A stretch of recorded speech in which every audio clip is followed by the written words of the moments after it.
চট্টগ্রামে ডেঙ্গু আক্রান্ত হয়ে চলতি সেপ্টেম্বরের প্রথম ১৭ দিনেই ৭ জনের মৃত্যু হয়েছে, এদের মধ্যে ৫ জন নারী। চলতি মাসে মোট আক্রান্তের সংখ্যা ৩১১।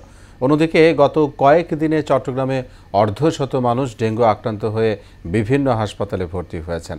আর চলতি বছরে চট্টগ্রামে মোট ৯০৯ জন ডেঙ্গু রোগী শনাক্ত হয়েছে।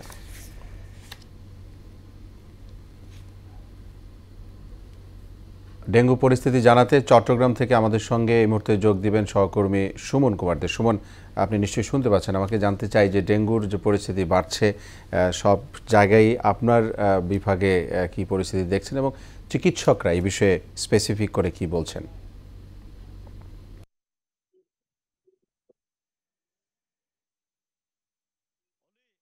এই মুহূর্তে চট্টগ্রাম মেডিকেল কলেজ হাসপাতালের সামনে রয়েছি।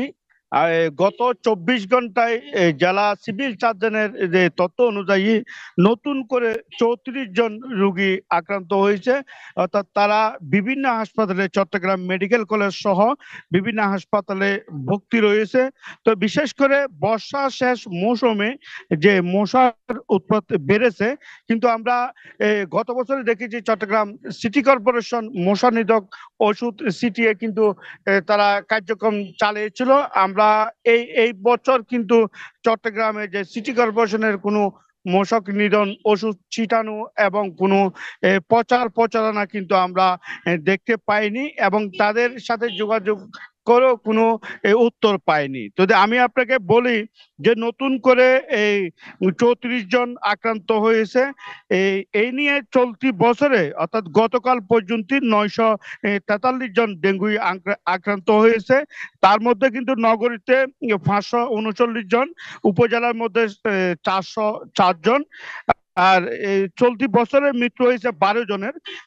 ১২ জনের মৃত্যু হয়েছে। সেপ্টেম্বর মাসে মোট আক্রান্ত হয়েছে ৩৪৫ জন, মারা গেছে ৭ জন।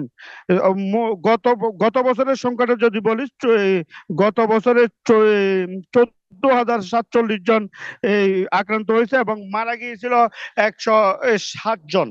অর্থাৎ চট্টগ্রামের সিভিল সার্জন রয়েছে, আমরা তার সাথে কথা বলেছি। তিনি জানিয়েছেন যেহেতু এই মশা নিধক যে ওষুধ ছিটানো হচ্ছে না সিটি কর্পোরেশন থেকে, অর্থাৎ যারা বাসিন্দা রয়েছে তারা তাদের বাড়ির আশেপাশে যেন পরিষ্কার পরিচ্ছন্নতা রাখে এবং যদি সচেতন হয় তাহলে কিছুটা হলো এই যে ডেঙ্গু আক্রান্ত থেকে রক্ষা পাবেন।